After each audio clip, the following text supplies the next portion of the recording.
అండి welcome to our channel అమ్మమ్మ చేతి ముద్ద అండి. ఈరోజు అయితే నేను చేయబోయే రెసిపీ ఇక్కడ మునగాకు పరోటా అండి. మునగాకు చపాతీ అంటారు, పరోటా అంటారు. స్టఫింగ్ కాదు, చపాతీ లాగా చేస్తున్నాను. అది దీనికి కావాల్సిన ఇంగ్రీడియంట్స్ చూపించేస్తానండి. ముందైతే గోధుమ పిండి అండి జల్లించి పెట్టేసుకున్నాను. ఇది మునగాకు కడిగి శుభ్రంగా కడిగేసి ఆరిన తర్వాత తరిగేసి పెట్టుకున్నాను సన్నగా. అంటే కావాల్సిన వాళ్ళు కొంతమంది ఆకు అలాగే వేసుకుంటారు. నేనైతే తరిగేసాను. ఆకు తరిగేసి పెట్టుకోవాలి.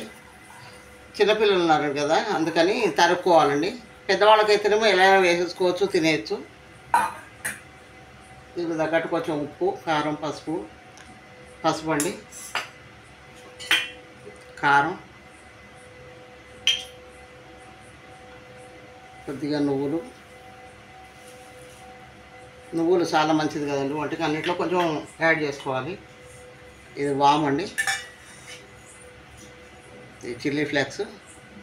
పచ్చిమిరపకాయ వేయట్లేదండి, పిల్లలు తింటారని చెప్పని పచ్చిమిరపకాయ వేయట్లేదు దీంట్లో, అందుకని చిల్లీ ఫ్లేక్స్ వేస్తున్నాను. కొద్దిగా జీలకర్ర,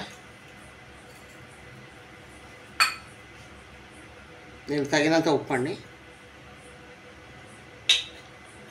కొద్దిగా కరివేపాకు, కొత్తిమీర, కొంచెం కరివేపాకు, కొత్తిమీర రెండు వేసేసుకొని బాగా కలిపేసుకుందాం.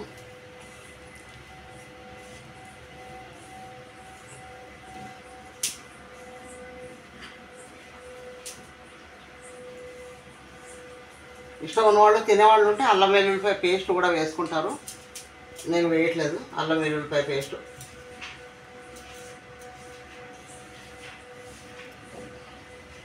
మునగాకు చాలా మంచిది కదండి హెల్త్కి. ఏదో రకంగా దీన్ని మనం కడుపులో తినాలి. పప్పు అనుకోండి, పచ్చడి అనుకోండి, పొడి అనుకోండి, ఏదైనా సరే ఏ రకంగా అయినా కొంచెం తినవచ్చు, మంచిది.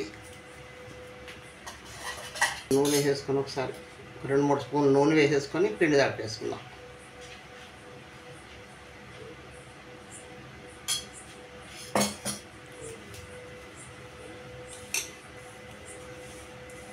ఉప్పు చెక్ చేసుకుంటే ఇప్పుడే చేసుకోవాలండి, తర్వాత మళ్ళీ నీళ్ళు పోసేస్తూ ఉండదు. మొత్తం తడిపేసిన తర్వాత ఒక 5 మినిట్స్ పెట్టి రెస్ట్ ఇచ్చేసి చేసేసుకోవచ్చు. ఎక్కువసేపు నానక్కర్లేదండి. ఇది మరి చపాతీ చేసినట్టే. మెంతికూర చేసుకుంటాం కదా, ముల్లంగి మెంతికూర, అలాగే డిఫరెంట్గా మునగాకు అనమాట.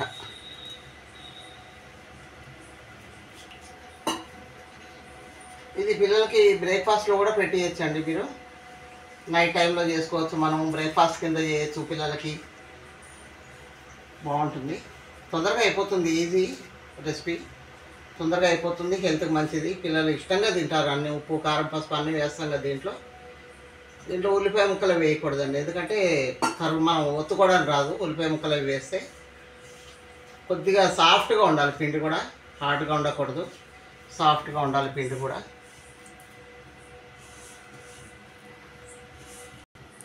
చూసారు కదండి, కొద్దిగా నూనె వేసి ఒక 2 నిమిషాలు అలా రెస్ట్ ఇచ్చేద్దాము. ఇలా సాఫ్ట్గా ఉండాలి. చూడండి, గట్టిగా లేదు పిండి, సాఫ్ట్గా ఉంది చక్కగా. పూరి పిండి అయితేనేమో కొంచెం గట్టిగా ఉండాలి, దీనికి సాఫ్ట్గా ఉండొచ్చు.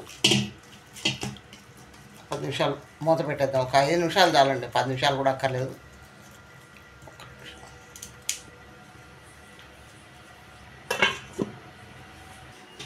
చూసారు కదండి, సాఫ్ట్గా అయిపోయింది పిండి.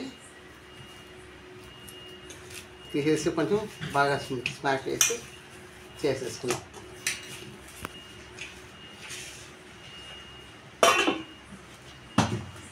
బాగా మసాజ్ చేయాలండి దీన్ని, కొంచెం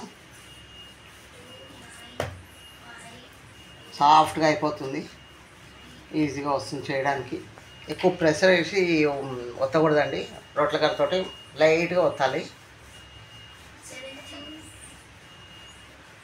ఇలా పొడిపిండి వేసుకుంటే కొంచెం అంటుకోకుండా వస్తుందండి ఉండ కట్ చేయడానికి.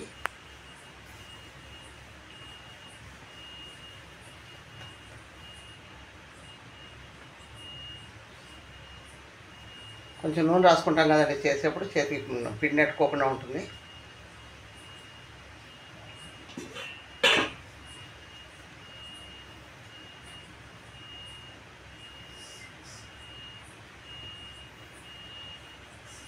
వేడివేడిగా తింటే చాలా బాగుంటాయండి, రుచిగా ఉంటాయి చక్కగా.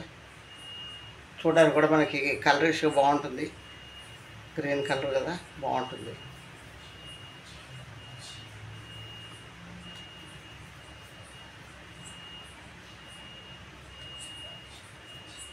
అన్నీ ఉండలు ఎక్కువసారి ఒకటేసారి చేసుకోవద్దంటే ఒక 4-5 ఎక్కువ చేసుకొని పెట్టేసుకుందాం, లేదంటే అన్నీ డ్రై అయిపోతాయి.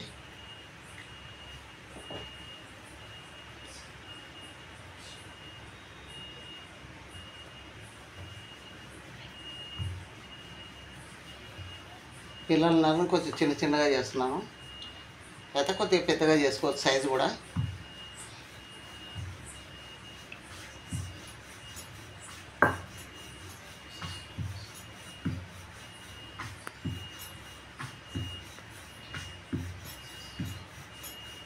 ఇలా ఆకుకూరలతోటి పరోటాలు చేసుకుంటే బాగుంటుందండి, రొట్టెల్లాగా. పరోటా అనుకోండి, ఏదన్నా అనుకోండి, మనం అనుకుని ఎలా ఉంటుంది, స్టఫింగ్ కాకుండా ఇలా వేసుకుంటే చపాతీ టైప్లో అని చెప్పి అంటారు. కాకపోతే ఆకుకూరలు అన్ని రకాలుగా చేసుకోవచ్చు, మెంతికూర చేసుకోవచ్చు, దీంతో తోటకూర చేసుకోవచ్చు, ముల్లంగి చేసుకోవచ్చు. ఆలుగడ్డ అయితే అందరూ చేసుకుంటారండి, కాలీఫ్లవరు, ఆలుగడ్డ, పన్నీరు అన్నీ చేసుకోవచ్చు. ఒక్కొక్కసారి మార్చి చేసుకుంటే కొంచెం పిల్లలు కూడా ఇష్టంగా తింటారు. ఇవి టిఫిన్ బాక్స్లో కూడా పెట్టచ్చండి పిల్లలకి. చూసారు కదా, సన్నగా వస్తుంది, ఎంత ఒత్తుకుంటే అంత. మనం ఇప్పుడు దీని మీద కొద్దిగా నువ్వులు వేసేసుకుందాం.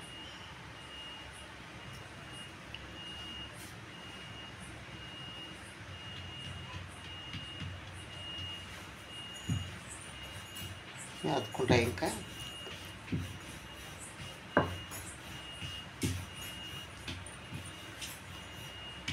కొద్దిగా నూనె వేసుకుందాం అండి, కొంచెం నూనె వేసుకుని దాని మీద వేసేసుకుందాం.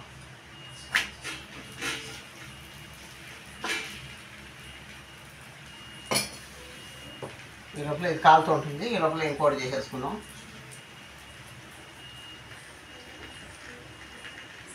పలసగా ఉత్తుకోవాలంటే చక్కగా బాగుంటుంది. దీంట్లోకి పెద్దగా కూరలు అవి ఏమక్కర్లేదండి, రైతా ఉంటుంది కదా పెరుగుతో, అది ముల్లంగితో చేసుకోవచ్చు, కీరా దోసకాయ వేసుకోవచ్చు, క్యారెట్, ఏదైనా సరే మీ ఇష్టం వచ్చినట్టు వేసుకుని రైతా చేసుకుని వేస్తే బాగుంటుందండి.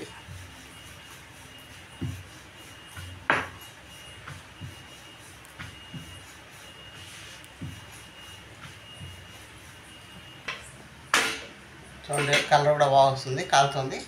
ఈ వైపు కూడా కాలిన తర్వాత నేనైతే నెయ్యి వేస్తానండి. పరోటాలకు ఎక్కువ నూనె అయినా వేసుకోవచ్చు మీరు. నెయ్యి వేస్తే కొంచెం గ్రాండ్గా వస్తుంది, బాగుంటుంది, టేస్ట్ కూడా బాగుంటుంది, అందుకని నెయ్యి వేస్తాను.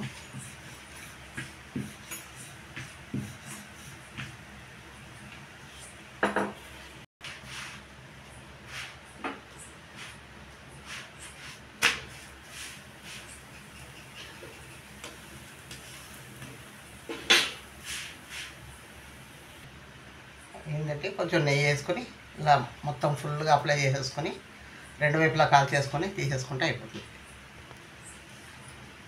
వేడివేడిగా బాగుంటాయండి పరోటాలు.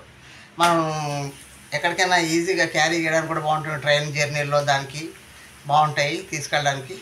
ఇంకేదైనా అయితే స్మెల్ వచ్చేస్తుంది, పాడైపోతుంది అనుకోవచ్చు, ఇవి బాగుంటాయి, వాసన రాదు, తీసుకెళ్ళడానికి బాగుంటుంది, తినడానికి కూడా బాగుంటుంది.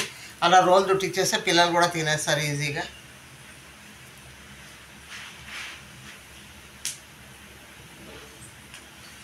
రెండు వైపు చేసుకుంటే బాగుంటుంది.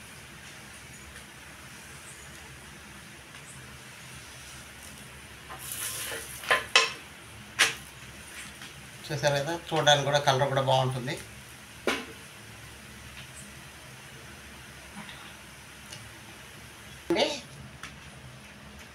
అయిపోయిందండి, సర్వ్ చేసేసుకుందాం. ఇంకా చూసారు కదా, కలర్ కూడా చూడడానికి బాగుంది, టేస్ట్ కూడా బాగుంటుంది. దీంట్లో రైతా వేసేసుకుని పైన కొంచెం బటర్ పెట్టేసుకొని దీంట్లో రైతా పెట్టుకొని సర్వ్ చేసుకోవడమే. రైతా వేసేస్తాను. నేనైతే దీంట్లో ఉల్లిపాయ ముక్కలను కొంచెం కొత్తిమీర వేసానండి, పచ్చిమిరపకాయ ముక్కలు వేయలేదు, పిల్లలు తింటారు కనుక. మీరైతే పచ్చిమిరపకాయ ముక్కలు వేసుకోవచ్చు, క్యారెట్ వేసుకోవచ్చు, ఏది కావాలంటే అది వేసుకోవచ్చు. క్యారెట్ తురుము వేసుకున్నా బాగుంటుంది అండి. దీంట్లో కీరా వేసుకోవచ్చు, తురిమేసి క్యారెట్ వేసుకోవచ్చు, బాగుంటుందండి. రైతా వేడి పరోటా కొద్దిగా బటర్ వేసేసుకొని నంచుకొని తింటే చాలా బాగుంటుందండి. బటర్ వేసేసుకొని